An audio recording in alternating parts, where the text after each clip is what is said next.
하버드 의대 연구에 따르면 번아웃은 우리 뇌에 혹시 이런 경험 있으신가요? 분명 시작할 때는 의욕도 샘솟았고 이번에는 진짜 한번 제대로 해보자 하는 마음도 강했어요. 계획도 세워놓고 일정도 잡아놓고 마음은 이미 앞서 있죠. 그런데 어느 순간 아무것도 하기 싫고 손에 잡히는 게 없고 사람 만나는 것도 피곤해지고 갑자기 모든 게 버거워집니다. 혹시 여러분 이야기 아닌가요? 여러분, 이건 여러분이 게을러서가 아닙니다. 애초에 게으른 사람은 의욕도 없고 실행을 위한 계획도 안 세워요. 애초에 해보겠다라는 마음 자체가 없습니다. 문제는 부지런하게 하는데 어느 순간 번아웃이 와버리는 사람이라는 거죠. 일하는 것도 힘들고 집중하려고 하면 피곤해지고 나 왜 이렇게 지쳤지? 나 어쩌다 이렇게 된 거지? 이 생각이 반복되면서 스스로 실망하게 됩니다. 그렇게 이러한 생각들이 꼬리에 꼬리를 물다 보면 어떻게 되는 줄 압니까? 해야 하는 건 아는데 또 흐지부지 될 것도 알기 때문에 도전 자체를 주저하게 됩니다.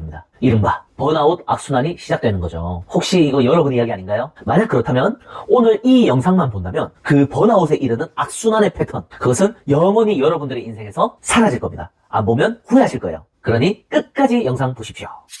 여러분, 번아웃은 우리가 약하거나 게을러서 오는 게 아닙니다. 우리의 뇌가 이제 한계니까 제발 멈춰! 라고 보내는 경고 신호이자 생존 신호예요. 즉, 의지가 아니라 에너지의 문제입니다. 뇌가 우리를 보호하려고 만든 에너지 경고등이 켜진 거예요. 이건 제가 한 말이 아니라 하버드 의대, 스탠포드, 세계보건기구 WHO 연구에서 공통으로 밝혀진 내용입니다. 번아웃에 대한 뇌과학적 근거 3가지를 알려드리겠습니다. 첫 번째, 우리의 뇌의 사무실이 과부하 상태가 됐다는 의미입니다. 하버드 의대 연구에 따르면 번아웃은 우리 뇌의 사무실 담당자 역할을 감당하는 부분이 너무 많은 일을 떠안아서 정지 버튼을 눌러버릴 때 시작됩니다. 그래서 갑자기 이런 현상이 옵니다. 의욕이 뚝 떨어지고 사소한 일도 엄청 크게 느껴지거나 예민하게 반응하게 되고 결국 하기 싫다고 손을 확 놔버리는 감정이 폭발하게 되는 거예요. 우리 뇌가 이렇게 말하고 있는 겁니다. 야, 이대로 가다가 나 죽을 것 같아. 제발 좀 멈춰.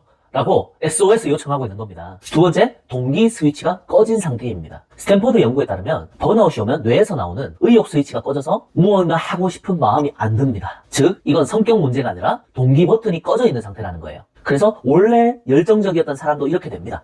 왜 이렇게 의욕이 안 생기지? 나 왜 이러지? 이건 여러분 잘못이 아닙니다. 그냥 뇌에 전원이 떨어진 겁니다. 세 번째, 번아웃은 의지가 아니라 에너지의 문제다. 세계보건기구는 번아웃을 일 때문에 에너지가 바닥나서 생기는 고장이라고 공식 분류를 했습니다. 즉, 의지력이 약해서 번아웃이 오는 게 아니라 에너지가 고갈돼서 의지가 작동하지 않고 있다는 거예요. 그래서 의지가 강한 사람일수록 번아웃이 더 자주 와요. 왜냐면 기름 떨어진 차를 억지로 계속 끌고 가보십시오. 지금 번아웃을 의지로 극복하려는 것부터가 기름 떨어진 차를 계속 몰아붙이고 있다는 증거예요. 여러분, 차는 잘못이 없습니다. 기름이 없어서 충전이 필요한 거예요. 그렇다면 우리가 번아웃을 만드는 핵심적인 요인 5가지를 한번 정리해드리겠습니다. 여러분은 몇 번에 해당되는지 한번 체크해서 댓글로 한번 남겨주십시오. 첫 번째, 에너지 관리의 부재. 사실 이게 가장 강력한 이유거든요. 정신력으로 막 밀어붙이는데 신체, 정서, 에너지에 에너지 통장 잔고 관리를 안 한 거예요. 마치 여러분의 통장 계좌 잔고를 확인하지 않고 계속 소비하는 것과 똑같습니다. 그런데 여기서 한술 더 떠서 에너지 드링크만 마신다? 여러분, 에너지 드링크는 에너지를 충전해주는 게 아니라 나중에 써야 될 에너지까지 담겨 쓰는 거라는 거 알고 계시죠? 즉, 에너지 대출받는 겁니다. 여러분, 그러다 몸과 마음도 파산합니다. 두 번째, 현재 내가 가진 능력 대비 너무 높은 목표를 설정했을 때, 여러분, 꿈은 말 그대로 꿈이고 목표는 목표예요. 꿈을 크게 가져라. 깨져도 그 조각은 크다. 여러분, 꿈을 크게 품는 건 좋지만 꿈을 향해서 나아가는 과정 속에서 때에 맞게 해야 할 일이 있는 거예요. 모든 일에는 순서가 있고 시기에 맞는, 때에 맞는 가장 적절한 행동과 선택이 있는 겁니다. 우리는 현실을 살아요. 그리고 제한된 시간과 제한된 체력을 가지고 있고 제한된 자원을 가진 인간입니다. 사람의 문제가 이거예요. 가장 이상적인 상태의 내 모습을 상상하고 지금 현실의 내 모습을 봐주질 않아요. 지금의 상황 속에서 할 수 있는 일에 집중하는 것이 더 중요한데 많은 자기개발서들이 그냥 꿈만 크게 가져라, 목표만 크게 가져라 라는 식의 메시지가 너무 많았던 것의 부작용입니다. 그러다 보니까 어떻게 됩니까? 미래의 이상적인 완전한 내 모습과 현재의 부족한 내 모습 사이에 갭이 너무나도 차이가 나니까 어떻게 됩니까? 사람이 시작도 안 했는데 질려버리는 겁니다. 이게 완벽주의 형들이 빠지는 번아웃입니다. 근데 문제는 뭐예요? 실행은 완벽하게 또 안 해. 시작도 안 하고 시작도 하기 전에 퍼집니다. 그래서 세 번째, 정서적 피로의 누적입니다. 여러분, 내가 도와주고 책임져야 될 관계가 많은 사람일수록, 그리고 내가 감당해야 될 역할이 많은 사람일수록 이 정서적인 에너지가 서서히 고갈되고요, 속도가 빨라집니다. 여러분, 사실 신체적인 피로는 밥 잘 먹고 맛있는 거 먹고 좀 쉬고 잠 잘 자면요, 또 좋은 사람들과 시간 보내면은 금방 채워집니다. 그런데 이 정서적인 에너지가 고갈되면요, 신체 피로보다 회복 시간이 훨씬 오래 걸립니다. 자, 네 번째, 지속 시스템의 부재입니다. 여러분, 순간적인 폭발력은 좋은데 장기적으로 지속적으로 실천할 수 있는 루틴이 없는 경우입니다. 엄청나게 몰입하고 나서 소진이 됩니다. 그리고 다음 행동으로 연결이 안 되죠. 야구 투수가 온 힘을 다해서 던지고 어깨 다 빠져서 다음 거 던지질 못하는 겁니다. 다섯 번째, 생존형 프레임의 잔존. 자, 이게 무슨 뜻이냐면요. 과거에는 필요했던 버티기, 감당하기 방식이 지금의 성장 단계와는 맞지 않을 때 일어나는 일입니다. 예를 들어서 신입 사원일 때 살아남기 위해서 했던 그 스타일과 내가 현재 경력이 5년차, 10년차, 20년차인데 그 상태에서 현재 내 위치에서 발휘해야 되는 역할도 다르지만 여러분 시간이 많이 지났잖아요. 차도 연식이 있고 시간이 갈수록 고장이 나는데 사람 몸도요. 여러분 5년, 10년 지나면은 닳습니다.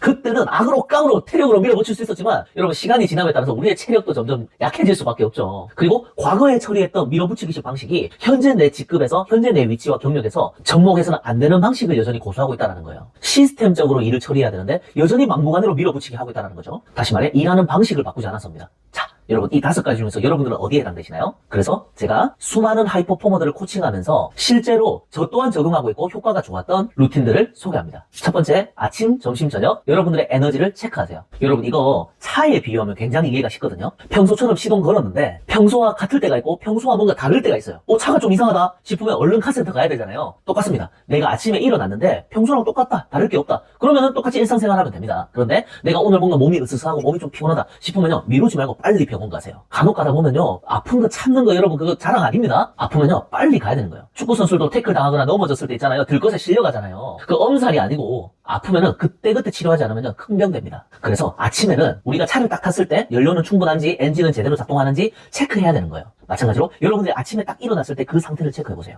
활력이 넘치는지 그냥 평범한지 아니면은 좀 힘든지 체크해보세요. 그리고 오후에는요, 여러분의 에너지 소모량을 체크해야 하거든요. 우리가 차에 연료가 얼마나 있는지 연료 다 떨어지고 나서 차가 멈추고 나서야 확인하는 사람 별로 없잖아요. 요즘은 연료량에 따라서 주행 가는 거리도 차에 다 뜹니다. 그럼 현재 주행 가는 거리랑 내가 오늘 왕복하려는 거리를 비교하면서 체크가 가능해요. 근데 여러분 기름 다 떨어지고 나서 기름 다 떨어졌네 라고 합니까? 아니죠. 중간중간에 어느 정도 있는지 체크하면서 가잖아요. 똑같습니다. 사람도 중간중간에 에너지를 체크해야 돼요. 에너지 바닥치고 번아웃 와서야 뒤늦게 가슴 치지 말라는 거죠. 그런데 문제는 사람은 계기판이 안 보입니다. 주행 가는 거리가 안 뜬단 말이에요. 그럼 사람은 어떻게 할까요? 바로 주간 스케줄 안에 그날의 투두리스트가 있을 거예요. 그 투두리스트 보면서 내가 언제 내 에너지를 집중적으로 쏟아야 하는지, 언제 에너지를 충전해줘야 할지를 미리 체크해두면 됩니다. 저를 예로 한번 들어보겠습니다. 제가 오전 8시에 기차를 타고 서울로 가는 기차를 탑니다. 그리고 기차역에서 또 이동해서 한 기업에 도착해서 강의를 3시간 동안 하고 또 바로 서울역으로 이동해서 서울역에서 대구로 또 2시간 동안 기차 타고 이동하고 또 제가 저녁 8시에 강의가 있습니다. 그러면은 오후 6시에 대구의 기차역에 떨어져서 또 막 버스 타고 지하철 타면서 짐 다 빼는 게 아니라 그냥 편하게 택시 탑니다. 이동하는 동안에 저는 그냥 잡니다. 그 택시비 10,000원 아까워하지 말고 아파서 병원비 내고 일 하나도 못하는 것보다 100배 낫습니다. 그리고 그렇게 그날 일정 다 소화하고 나서 집에 돌아오고 그러면 밤 11시가 넘습니다. 또 배고프다고 밤늦게 야식 먹고 그러면요, 여러분 잠자는 동안에도 우리 몸은 못 자거든요. 소화시킨다고. 야식 먹으면 안 돼요.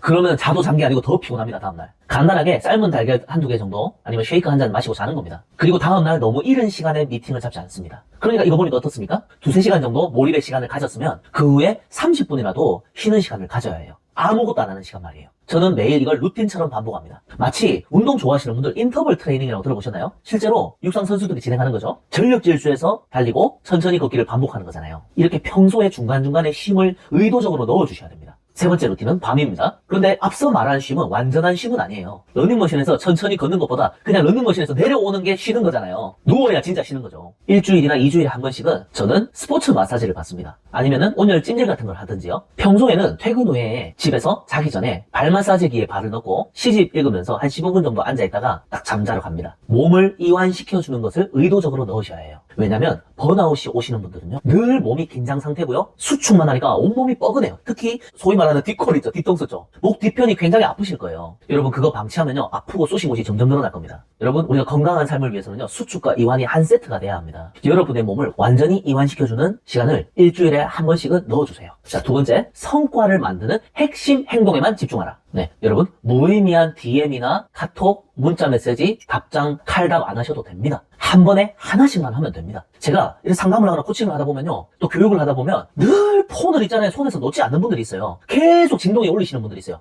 여러분 제발 비행기 모드 해두세요. 그거 사실 관계적으로도 굉장히 마이너스입니다. 눈앞에 있는 사람에 대한 얘기도 아니고요. 오히려 5분 대기조처럼 누구 전화 계속 기다리고 있는 사람 이미지보다 바쁜 이미지를 보여주는 게 오히려 더 낫습니다. 그래서 저는 오늘 반드시 해야 될 우선순위에 하는 작업인데요. 바로 제가 쓰는 바인더에 투두리스트 보면요. 체크박스에다가 테두리를 설정해 두는 겁니다. 이게 나 먼저 처리해주세요 라는 의미예요. 세 번째, 감정 배출 보충 루틴입니다. 일상 속에서 정말 짧은 시간 안에 효과적인 방법인데요. 매세감이라고 하면서 매일 3가지 감사 얘기 같은 거죠. 혹은 여러분 점심 식사 후에 여러분이 듣고 싶은 음악을 듣든 아니면 성공이랑 관련되는 음원을 들으시든 귀에 꽂고 산책 20분 하세요. 특히나 식사 후에 식곤증 심하신 분들은 이렇게 걸으시면 산책하시면요. 혈당 스파이크가 일어나지 않아서 굉장히 좋습니다. 산책 굉장히 강추합니다. 그리고 신앙이 있으신 분들은 성경을 묵상한다든지 어떤 필사를 하신다든지 제가 실제로 또 진행하는 건 기분이 좋아지는 사람과 통화를 하세요. 잡담을 좀 하세요. 여러분 잡담이 정말 중요합니다. 여러분들이 여러분 전화를 정말로 기분 좋게 받으시는 분들이 있어요. 그런 응원군들을 좀 주변에 배치해두세요. 저는 의도적으로 제가 좀 힘이 딸린다 싶으면요. 기분이 좋아지는 사람한테 전화를 합니다. 그럼 어떻게 됩니까? 정서적인 에너지가 보충이 되고 충전이 돼서 다시 활력을 찾을 수가 있어요. 네 번째, 마지막, 리듬 만들기입니다. 여러분 우리가 학교 다닐 때 늘 있었는데 성인이 되면서 갑자기 사라진 게 있어요. 바로 쉬는 시간입니다. 우리가 학교 다닐 때는 50분 수업하면은 10분 쉬고가 있었어요. 초중 고등학교 다닐 때 40분, 45분, 50분 수업하면요. 항상 10분 정도씩 쉬는 시간이 있었는데 성인이 되고 나서부터는 쉬는 시간이 사라졌어요. 여러분 이거 내가 의도적으로 넣어줘야 됩니다. 그래서 이런 타이머 같은 거 팔거든요. 저렴하게. 타이머 같은 거 설정해 두시고요. 여러분 내가 1시간 집중했으면요. 10분 정도 의도적으로 휴식을 취하시란 말이죠. 혹은 집중력이 높으신 분들 같은 경우에는 막 3시간 몰입하고 1시간 정도는 가벼운 작업을 한다든지 이거는 본인에게 가장 최적화된 방법을 찾아야 합니다. 핵심은 수축과 이완을 반복해야 된다는 거예요. 자, 마무리하겠습니다. 번아웃은 의지가 아니라 시스템의 문제입니다. 그리고 그 시스템은 여러분의 성격하고는 아무 상관이 없습니다. 그동안 사실 이 영상을 끝까지 보신 분들은요. 너무 열심히 살아왔기 때문에 스스로를 돌보고 챙길 여유가 없었던 거예요. 여러분 의지를 소모하는 방식으로는 절대 지속할 수가 없습니다. 그래서 제가 오늘 알려드린 번아웃 요인과 실천 루틴들을 여러분의 것으로 소화하는 순간 여러분의 삶은 완전히 달라질 것이고요. 더 이상 여러분의 삶에 번아웃은 없을 겁니다. 아침에는 내 에너지 엔진 상태를 체크하고 오후에는 오늘 내가 주행 가능한 거리, 에너지 소모량을 점검하고 밤에는 연료를 충전하는 루틴. 이 3가지만 지키면 여러분의 에너지는 다시 오르고 활력이 샘솟고 다시 집중력이 살아나고 다시 몰입이 잘 되기 시작할 겁니다. 이제 여러분 차례입니다. 번아웃에 이르는 패턴을 깨고 지속 가능한 성장을 시작해보세요. 여러분의 성장을 응원합니다. 감사합니다.